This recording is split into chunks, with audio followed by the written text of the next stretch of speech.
work. All right. So this one was yummy. Let's see. So it's got 65, section 2.4. Like that. Yeah. And they want you to solve for B.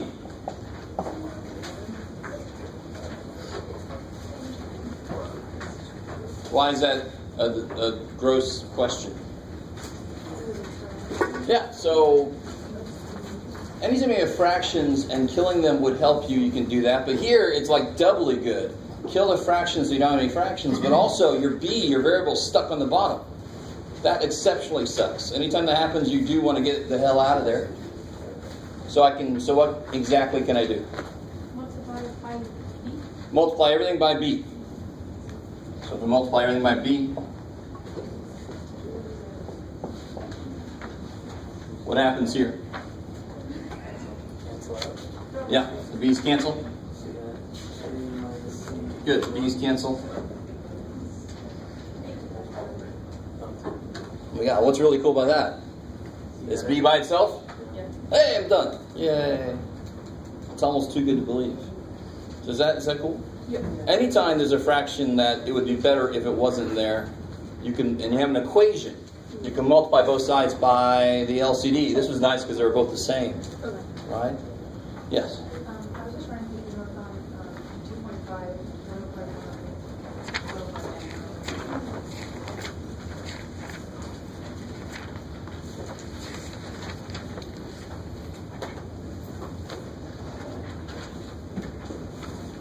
Oh, okay. All right. This is 2.5. Let's look at number 105. Be real careful when you set up an equation for a word problem where it's you want it to be bigger than something, less than something. You have to have that inequality in your equation because it doesn't make sense otherwise. This says a student scores 74 out of 100 on a test. All right, so a student made 74 on test 1. If the maximum score is 100 points, what score does a student need to make an average of 80 on the next test? So on test 2, what do they need? I don't know. So what am I going to put there? X. X, kick ass. So they made a 74 on test 1. They made an X on test 2. And how do you take the average of anything? I want the average of those to be 80. How do you average anything? Or you add them up. Add them up. Divide by how many there are. You guys with me so far? So math doesn't give a shit if they're all numbers. If my score in test 1 is A, and my score in test 2 is, well, let me say, but my score in test 1 was X, and my score in test 2 is Y, and my score in test 3 was W, the average will be X plus Y plus W divided by 3. Right? The average is like, just does it. It's like, I don't care what it is, add them up and divide by how many of them. How we done so far? So if I do that, if I add them up, what do I get? Kick ass. Divided by 2, because there's 2, and I want that to be, now here it says, be careful, it says at least an 80. What does at least mean in mathish? At least. If you must be at least this tall to ride the ride. Either equal to it or greater than it, right? So at least means greater than or equal to. So I always remember the whole thing about the ride. I remember when I was a little kid, I'm like, someday I'll be able. Right? It's like, yeah, hey. That's exactly how I sounded. It was really weird. So I want this to be at least an 80. And then solving it should be relatively easy. That should be the easy step. It should be solving. Now real quick, I want to show you something interesting. How below 80 is this? How much below 80 is this? 6. So how much above 80 must this one be to average out to 80? So I know it's going to have to be an 86 to make exactly an 80. So you should get the number 86 out of here somewhere. So we'll see if that happens. Maybe. So, sorry, who had a, yes? All right, so that was your other question, right? All right. So obviously this is not done. I'm going to let you guys finish that out. When somebody like circles it, that's what you did on the board. No, you finish it. All right.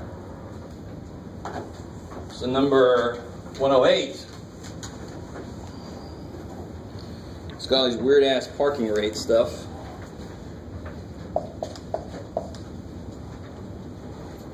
Parking in a student lot costs $2.50 for the first hour.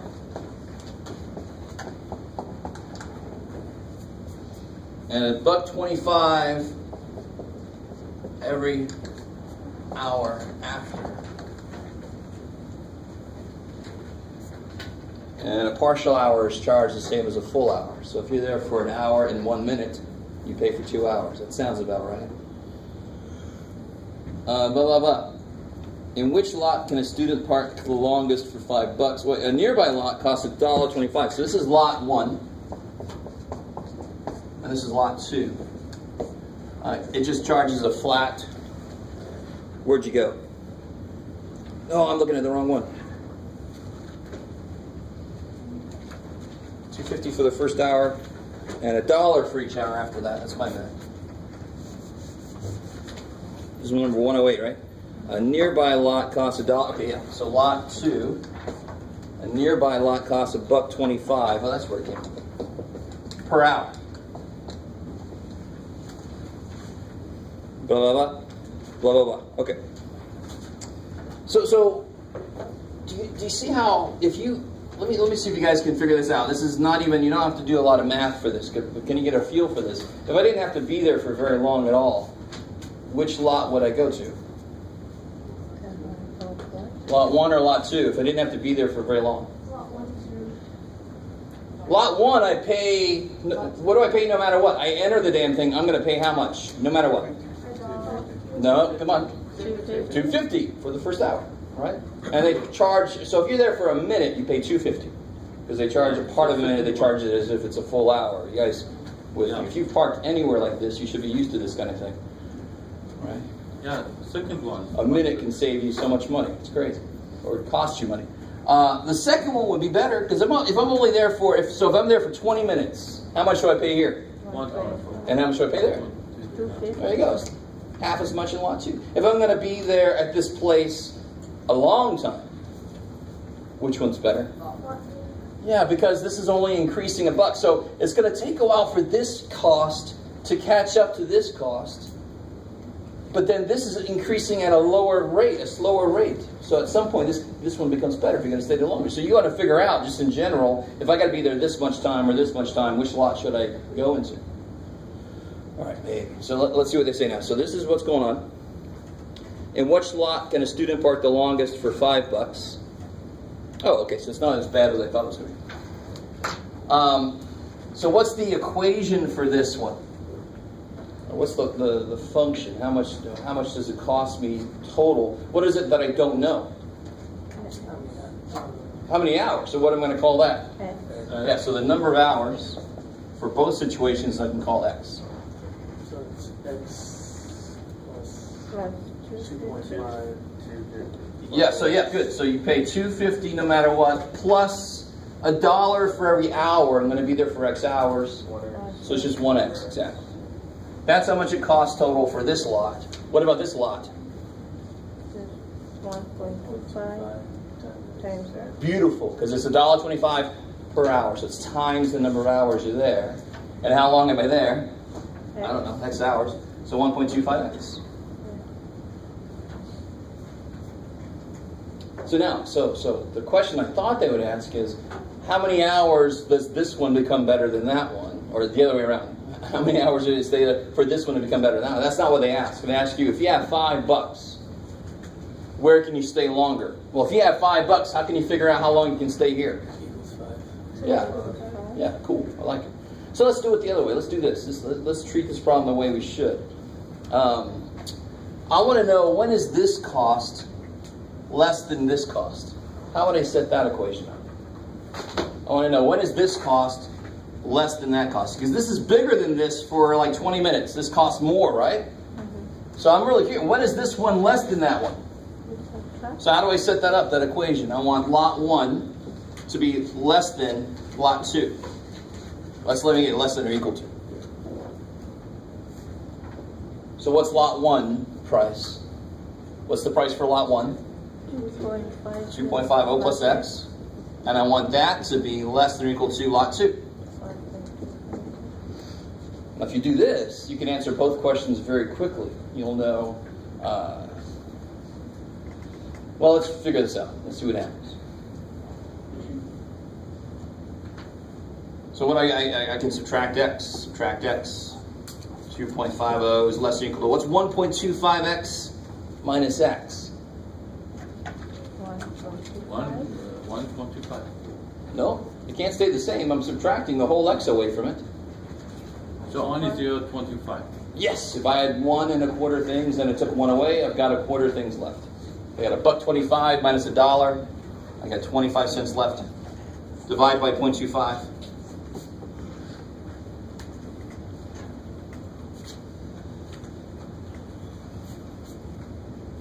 What do you get when you do that? Divide by 2.25. 10. So if I have x greater than or equal to 10, if I'm going to be there for 10 hours, then these are equal to each other. If I have to be there for more than 10 hours, then lot 1 will be less money. It's a very good thing to know. Are you with me a little bit? So this is all me doing what I thought they should have asked. This is all Jeff's thoughts. So if you minus the x, it turns to 0.25? Yeah, exactly. Because how do you write 1 as a decimal with this many places? 0.00. There. So that's 1.25x minus 1x is what? 0.25x, yeah. I get the weirdest answer on that question. I get the weirdest answers, but just write 1 as 1.00, as many decimals as you need, and then it's an easy question. So really the question they ask is kind of silly to me because it involves no inequality, really. If you got $5, so what does this represent? What does that represent? What does that represent? That expression, what does it represent? The time? No, x represents the time. What does that expression represent? What's 250? Fees. Cost, Yeah, right? the The cost to park in that lot. You guys kind of with me? So this is a big deal with word problems. You have to know what the letters mean, and you have to know what your function means. They mean something in the physical world. So this is the cost. So if I had $5 and I want to know how long I can park there, I would put 5 in for the cost and solve for x. So this is like a lot of these problems where they tell you a function. You got to figure out which letter do I plug this number in for. So if I know I got $5 and I want to know how long I can stay in this lot, 5 is the cost. I know that, and I can solve for x the time. Okay. You guys are looking at me like you're predators. You're going to rip me apart. So 5, 2.50 plus x. Solve that, and you'll figure out how many hours you can be there. And then this one, the same way. I mean, not this one. You set that equal to 5, and you see how long you can be there. And then for 11, you do the same thing. For $11, you do the same thing. You'll see which one you can be in longer. So you had to set up what the cost was for each before you can set them equal to 5 or 11, or how much money you've got in your pocket. So do you say 1.25x is equal to 11? Well, equal to 5, so you can figure out which one's better for $5, and you do the same thing for both for 11 instead of 5, and see which one's better for $11. Cool. I kind of don't. Anyway, they could have made that question a little bit better, but that's all right. We'll live with that. Yes, ma'am.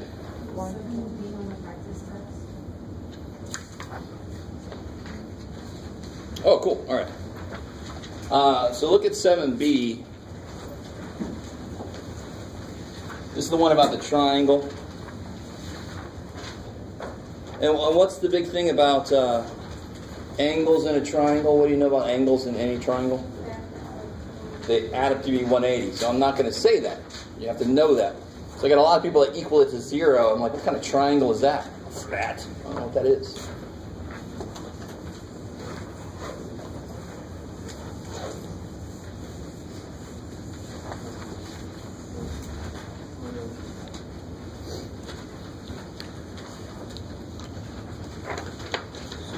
try to set up 7B.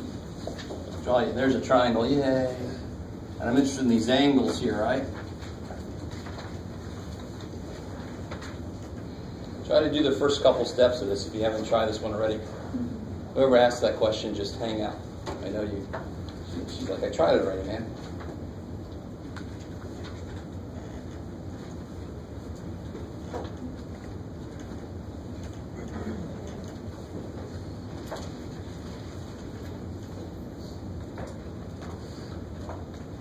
What is it asking?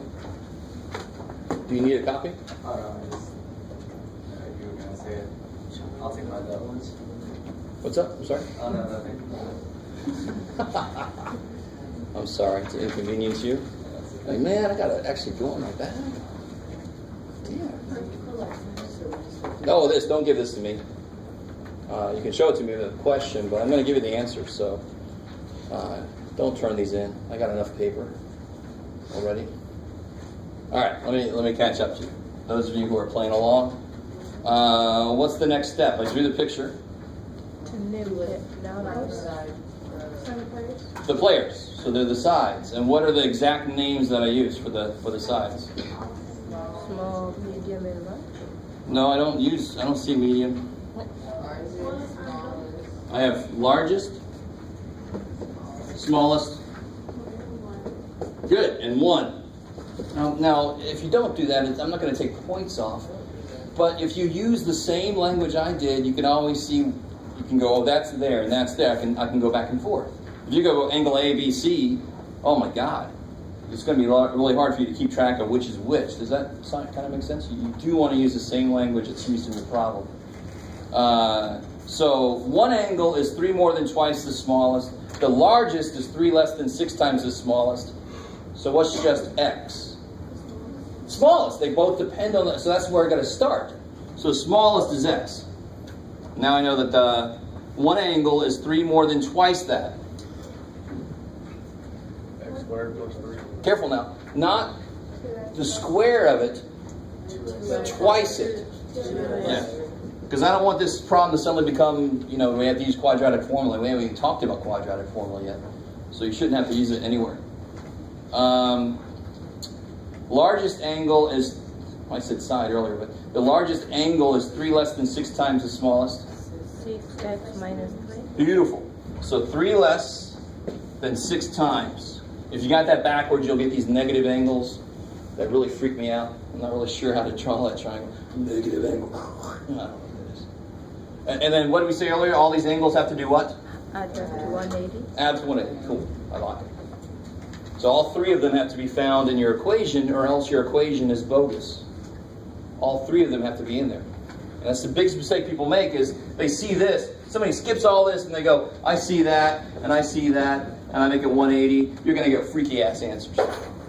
Or at least the wrong answers. They might come out nice, and you're like, oh, they came out nice. What am I missing? X. Yeah, I'm missing this side. Shit. So that side, that angle, that angle, that angle, that angle, they're all represented. Cool. Is that cool? And then that should be the easy step now. Make sure you have 3 answers at the end. Bam, bam, bam. How about 7a? And don't forget, I've got the answer key, so that's finished on there. Which one, sorry? 7a. 7A, yeah. Come over here.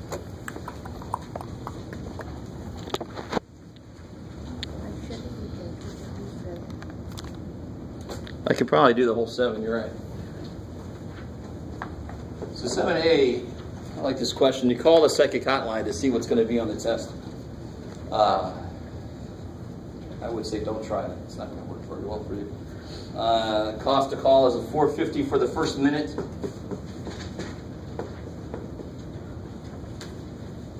And $3 for each additional minute.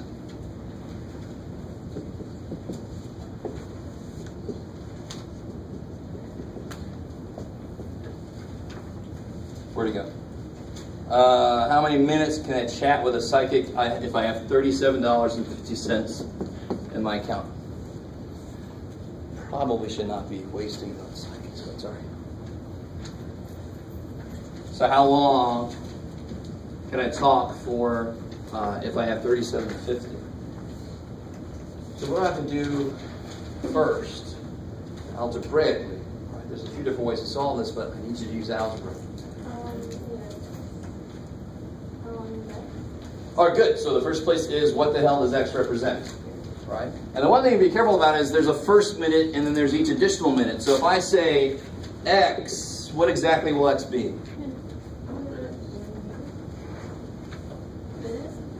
Sorry? Not a minute, but the number of additional minutes. I like it.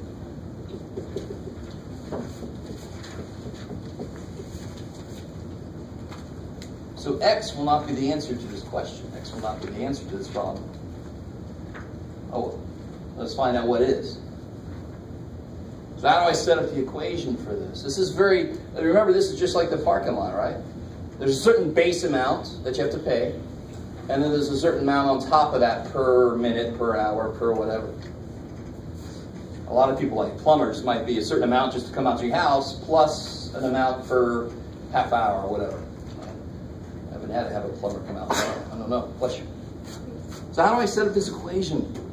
450 plus 3x Yeah. equals 37. I love it. So you're going to pay this much no matter what. You got to pay $4.50, and then in addition to that, you're going to pay $3 for every additional minute. So if I call for 2 minutes extra, that would be how much more money? $6. $3 for every additional minute, $6. If I call for 3 extra minutes, it's 9. I call for X extra minutes, it's 3 times X. Let me stop there. Do you guys get that idea? If I have a part of the problem that says per minute, per day, per whatever, that's probably going to be that number times X, because X represents the number of whatever. So the number of minutes in this case, the number of days, the number of hours. And then what do I want that to equal? 37.5. Yeah, I want it to be this, so I can talk as long as I possibly can with this psychic. And now should be the easy step, solving that thing. So be careful. I don't know, I've already said this, but I want to mitigate any future anger. If you get the right answer, but you didn't use algebra, you're going to lose a lot of points. Just be ready for that. This is not answer class. This is algebra class. If you get the wrong answer, but all your algebras are right, and you just made some little tiny mistake, you might not lose anything. You might not lose any points. Because to me, what's more important is the process. When you do your homework, you seem to not realize that. I get a lot of right answers with wrong work. I'm like, how did that happen? Get completely wrong work, and then bam, the right answer shows up. Oh boy, don't be doing that shit. Some of you guys are. Stop. All right. Cool. C. Oh, yeah, the U.S. Open is starting again. I don't know if any of you guys watch tennis. If you don't watch tennis, you're like, why would I want to watch a ball? I love it. So I somehow get enjoyment out of watching the ball. So 7C. What are my, now in this case, players makes even more sense, but what are my players here? I like it. I can tell who watches tennis and who doesn't.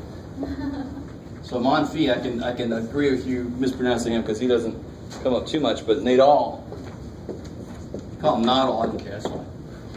What about them though? Be more specific. Their what? Their height? Errors, the number of errors they made. So this is the number of errors for each. Become an error. There you go. So which one is going to be just X? Which one should be just X? Nadal. I like it because Monfils made 9 less than 3. I got to start with Nadal then, and I can build Monfils off of that. So if I call Nadal X errors, Monfils made 9 less than 3 times that. Beautiful. 3x minus 9.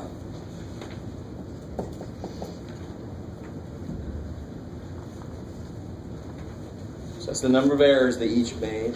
And what do I know about them? Yeah, if I add them together, I get 87. So it's almost too easy. if you break it down part by part, every part is not that evil. It's the people that try to do the whole thing, just read it once and then try to get an equation. Oh my God, that is hard. So algebra isn't hard. You're deciding to go a hard route, and I don't understand that. Break it down. Ooh, the first step is not mathematical. It's just English. What the hell's going on in the problem? These two people, they're errors. Okay, now bring the math in. I got to translate it. This guy made X errors, and this guy made this many based off of that. And then, do they subtract to be something? Do they add to be something? Are they equal to each other? It could have been any of those. So in this case, those errors plus those errors made 87. That was a rough game. And then that should be the easy step now, is to solve it, and you just make sure that you answer both these parts. Cool. Kick ass. Kick ass. All right. You want to just finish 7 out, I guess? Yes. Have you guys tried 7D yet? Yes. Most of you? Some of you? No? I like that. You're being very honest. That's good. Shit. You probably want to see that, don't you? Let me stay on this board. Keep me straight. All right. 7D. Again, this is almost too good to believe. I mean, it's almost always the same. Word problems get a little bit worse. They don't always follow the same format, but most of them, you can draw a picture if it makes sense, find the players, call somebody X, get everybody else, make the equation. It's the same steps every time. So in this case, who are the players in this problem? 7D.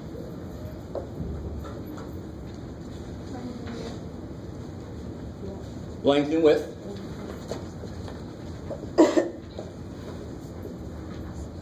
Draw a little picture. So now it's a rectangular plot of land. Which one is going to be just a letter? Width. So let's call it W. Yeah. And then it's 2 yards longer than 3 times the width. So what's that mean for the length? But yeah, in this case, it'd be 3W plus 2. But you're good. So if you use an X there, 3X plus 2. 3 times the letter plus 2, whatever letter you want to use. You can use a little picture of a tennis racket. I don't care. It's just a symbol. Now here's where people make all these mistakes, and I've talked about these mistakes almost to death. If you just do this, what mistake have you made? Square. Say again? I don't want to square any of them. That would so suck. Yeah, I've only gone how far? I've only gone halfway. So if I go up here and I label my picture, it'll be less likely that I'll make that mistake. I've got to go all the way around. So you need another one of these and another one of these. I got to go that side, that side, that side, that side. Now I've made it all the way around. Now again, you could have said that equals 22 and just get more to the point, because halfway would be 22. Or get all the 4 sides equals the whole thing. Each way will get to the same answer because they both represent the same thing. All right, and now this should be the easy step, right? Yeah. Would you be able to put the 2 instead of writing everything out? Sure. Because what's W plus W? 2W. 2W. And what's this plus that? 2 of these. 6W plus 4. Like that, right? They have the same thing.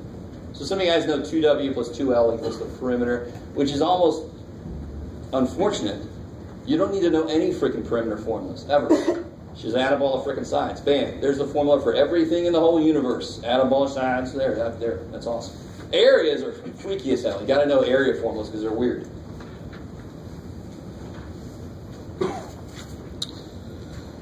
All right. So we killed 7. Got some homework or... How about 2.5, 114, please? 2.5, 114. 114? Okay. And before I forget, I've just realized that I don't think I put any... There will be inequalities on the test. I don't want you to get too excited. I just decided not to put any on the practice test. But if you can solve an equation, you should be able to solve an inequality. We'll do some today. Because what else do you have to do with inequalities? Graph them and interval notation them, right? So number 114.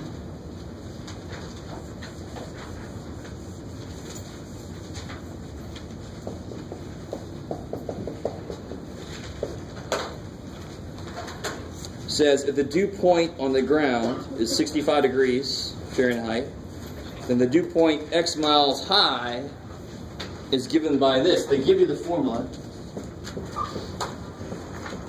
Let's see. Is that the one? There it is. Yes. Now, let me see if you guys can do this. This would be so awesome if somebody could do this. So obviously, if X is 0, 65 is at the ground. So when I'm on the ground, how high am I? And I mean in terms of height, not anything else. Because you don't know why I'm laying on it. Oh, 0. So when X is 0, I get 65. That makes sense.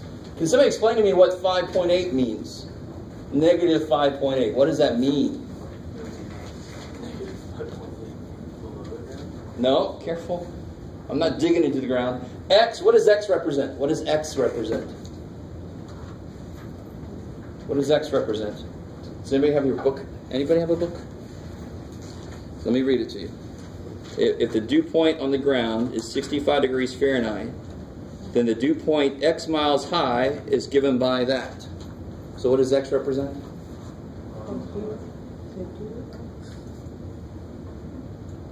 So yeah. So if it's 65 degrees Fahrenheit at the ground, this represents X miles high. So what's X? Miles high. It's crazy. So if X is 2, how far up off the ground am I? If X is 2, I am how far up? 2 miles. That's crazy. All right, good. So for every mile up, what happens to the dew point? Does it get bigger or smaller? Smaller. It goes down by how much? Okay, good. You see how everything comes together. So every time, if I go 1 mile, every mile I go up, the dew point goes down 5.8 degrees. That's what negative 5.8 means. That's why it's negative, because it's going to go down as I go higher and higher up in the sky. Or up a mountain or something. That might be better. Was that part of the problem? No, that's your crazy ass teacher trying to get you to look at an equation correctly, so later it'll be easier. So you can actually think physically, what does that number mean? That's insane. You guys aren't used to that, but that's why math is sometimes hard for people. You don't realize it has physical meaning. All right, Jeff, what's the problem? All right, I'm sorry. Determine the altitudes at which the dew point is greater than 36 degrees. So I want the dew point, and what represents the dew point? What represents the dew point? No, X is what again? Miles high. What represents the dew point? No. 36. Why do I use this letter? Because the dew point is represented by that. Right? So this is the dew point. So 1 mile up, what would the dew point be? If I was 1 mile up, the dew point would be 65 minus 5.8. Right? It would be 59.2. That would be the degrees Fahrenheit. Right? So what's the dew point? 65 minus 5.8x, Jeff. That's the dew point. And I want that to do what for this problem? I want to make the dew point. What about 36? I want to make it greater than 36. So you take what the dew point is. What's the dew point? 65. All right, so this is the dew point. Take the dew point, and I want to make it greater than 36. 36. Kick ass. So the dew point is greater than 36. See that? I can read that in English. Because the dew point is this business. Dew point greater than 36. Holy shit. I can read that in English like it's a sentence. Because equations are sentences. So it's so freaking important that you know what this variable means. You know what this variable means. Why is that important? Because otherwise you're going to plug the thing in the wrong place. Right? You plug the thing in the wrong place, you might get negative 20 feet. So you got to dig 20 feet down. Where's the dew point down here? No, that's probably not going to be part of the problem. Cool. And you guys now should be the easy step, right? Solving that bad boy. At some point you're going to have to divide by a negative, so you're going to have to Yeah, let's do this problems, and then we'll remind you graphing and interval. I know it doesn't ask for it, but too bad, we're going to do it. How do I solve this? Use subtract. Subtract 65. So I get my x piece by itself.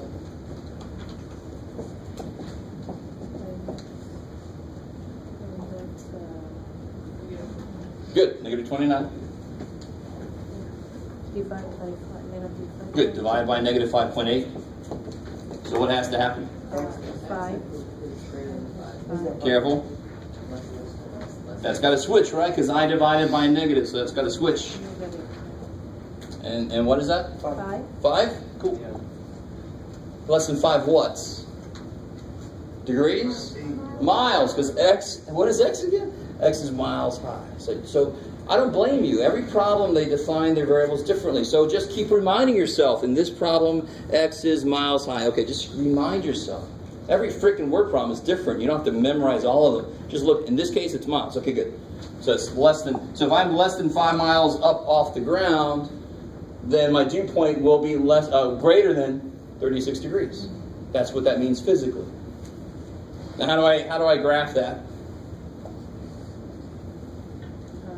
I didn't ask you to, but I want you to anyway. You could. You don't have to always have 0 up there. I put the point I'm interested in here and then a couple around it. I'm interested in 5 there, right? Yeah. Which way am I going to shade? Careful.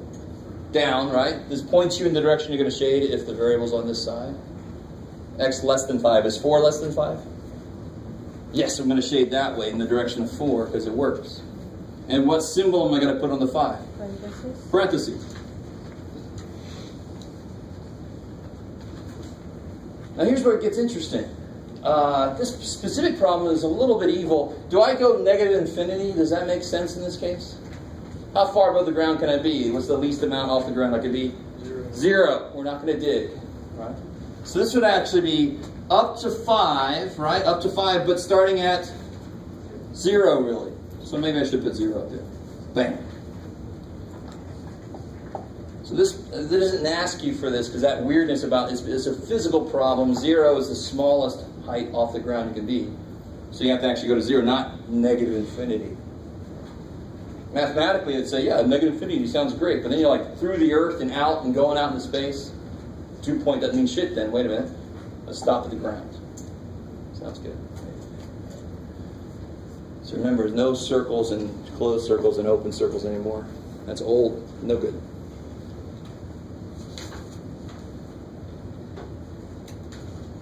All right. Yes? See, in a few more questions, we'll have this one done.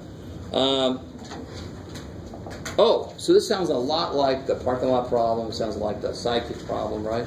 The cost to produce one CD is $1.50 plus a one-time fixed cost of $2,000. What a bargain. The revenue received from selling one compact disc is $12. Okay, good. Let's see what else is going on here. So everybody got what you want from here? By the way, the problem was stop here. This is just me going further. Okay, maybe.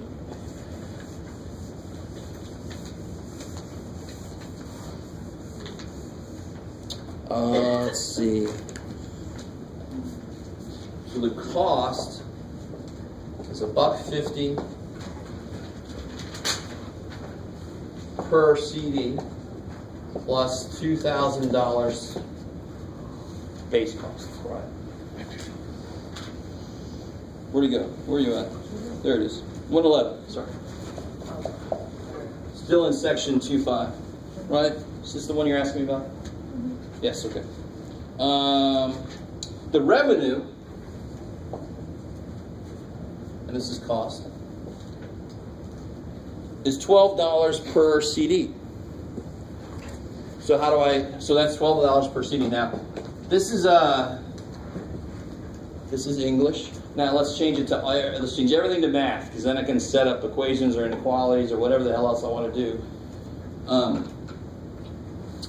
So how do I write this in mathish? 150x. Do it again, sorry? 150x. Good, 150x plus 2,000.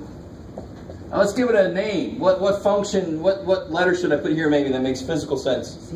That's crazy, because it's the cost. Cool. You can make a Y, but why? Make it C, cost. So this is going to be revenue. R equals, and how do I write that? 12x. Now in the background of all this, what are we saying X means?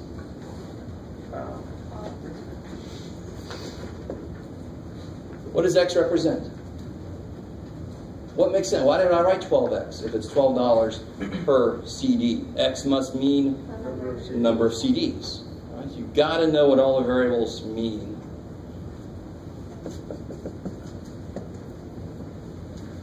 So in business, you're interested in somewhere called the break-even point very often. And when do you break even?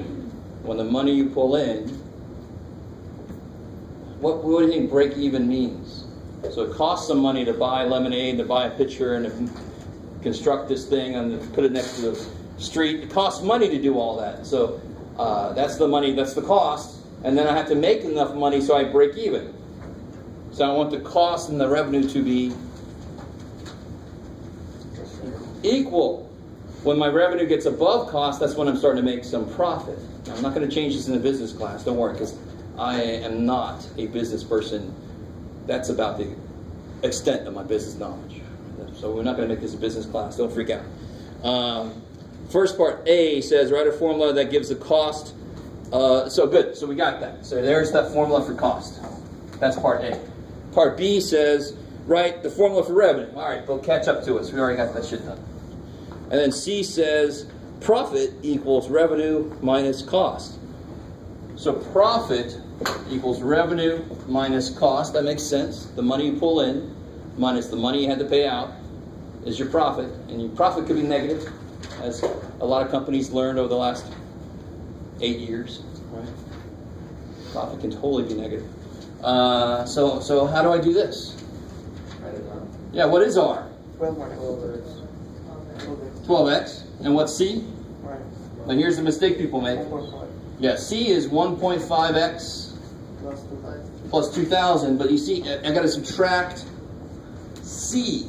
People do this, and then all of a sudden you got an extra 2,000 bucks out of nowhere. No, you got to subtract the whole thing. That's where people make a mistake. And then what can I do? What's the next step to kind of simplify that? How do I simplify that? Distribute the negative.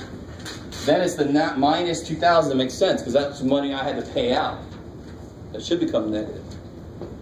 Right? So if you set up your business model, you're going in like, oh, you're gonna hate life.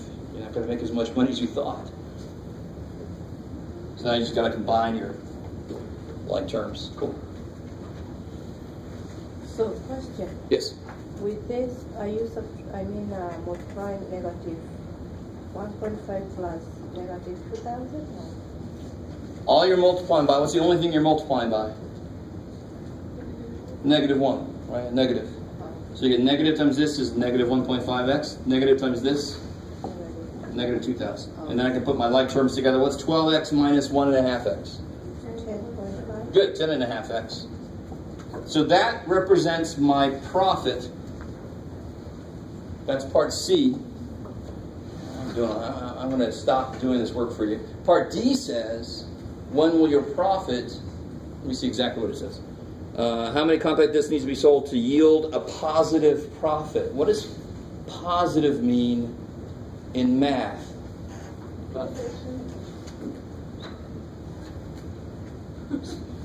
A positive number is a number that is what? Yes, see? Greater than 0. There you go. So I want to make the profit, which is this, greater than 0, and then solve it. So as long as that dew point. So where's the profit? What's the profit? This equation. I want the profit to be bigger than 0, so I want this equation to be, or this function to be greater than 0, and then solve it. That's part D.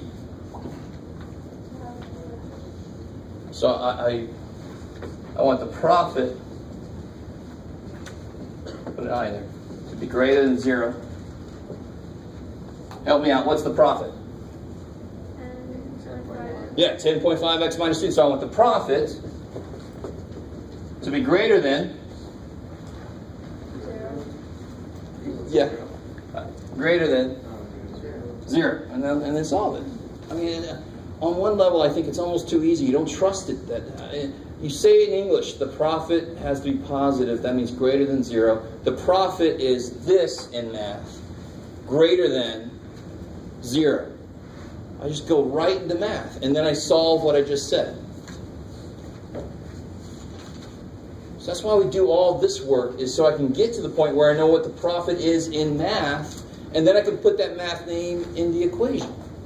I mean, I can't mathematically solve this. Subtract profit. No, what? What? I need it to be a mathematical statement, and then I can do stuff with it.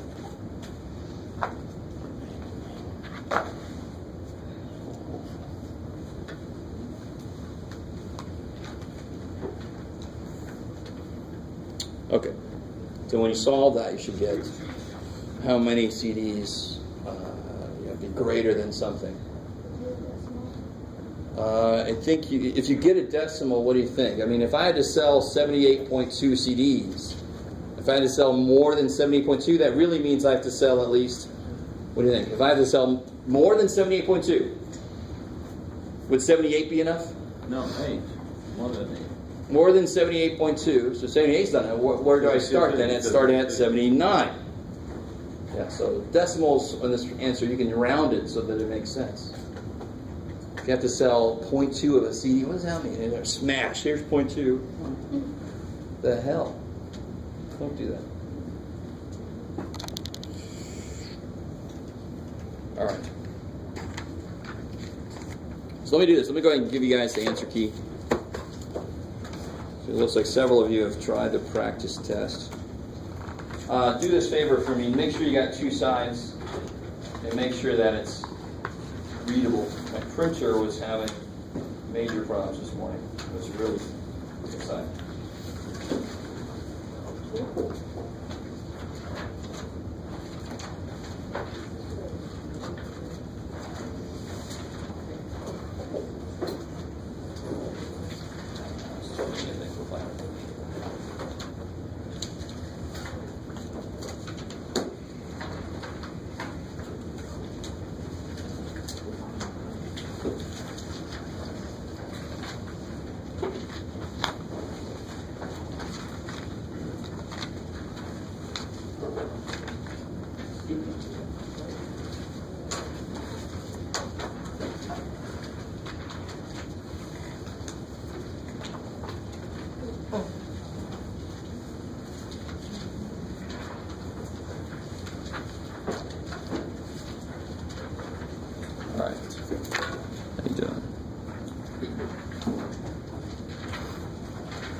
Ready to get one? Maybe somebody got more than one. Oh, I planned it. Yay. Everybody has at least one? If you have 2, then that's fine. You can just give this to me later. Cool. All right. So make sure you got 2 sides.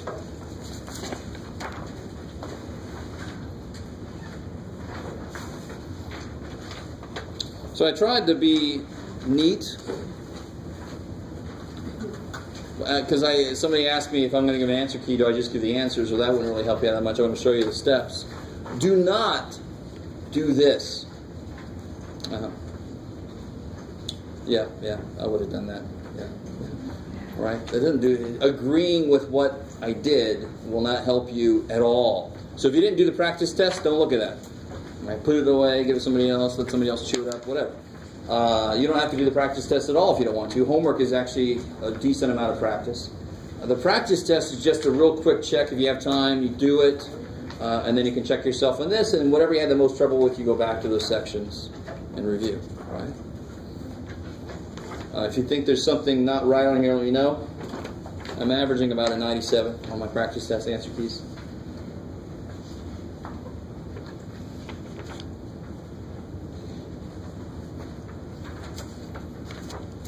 All right. So where are we at? Any other questions? Yes. On the practice test, it says 2A and B, but on yours it says 2A, B, and C. Oh yeah, I think I deleted C at some point. Okay. Just making I sure. don't know why. Multiplicative inverse. I don't know why that came off of there, but just another property there. I couldn't remember which one of these is newer. I think this one is newer. Everything else should be all right.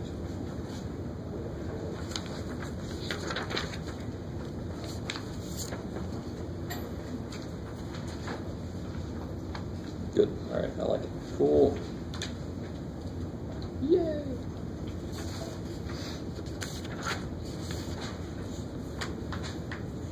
So let's do this. Let's well,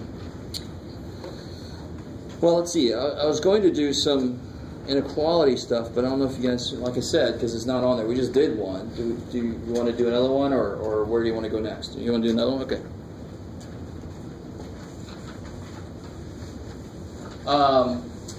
The book references something called set builder notation, right? Which, let me see, I think they do, right? Set builder.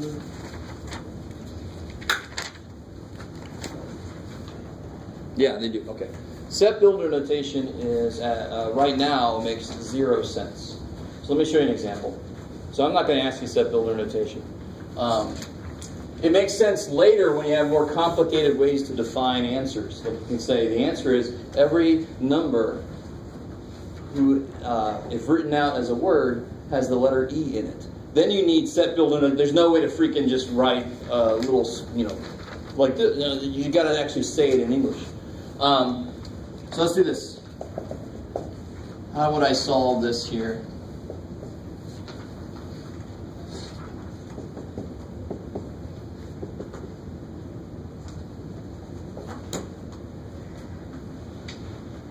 Oh, let's see.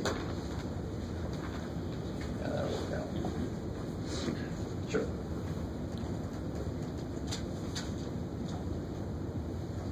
So the only difference between solving an inequality and an equation is what? What's the only difference?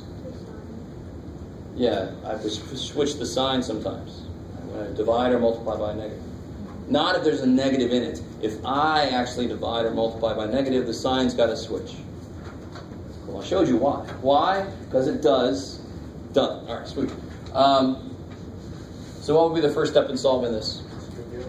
Distribute, just like an equation.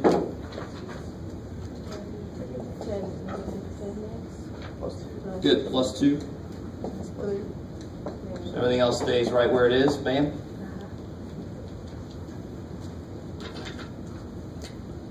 And then?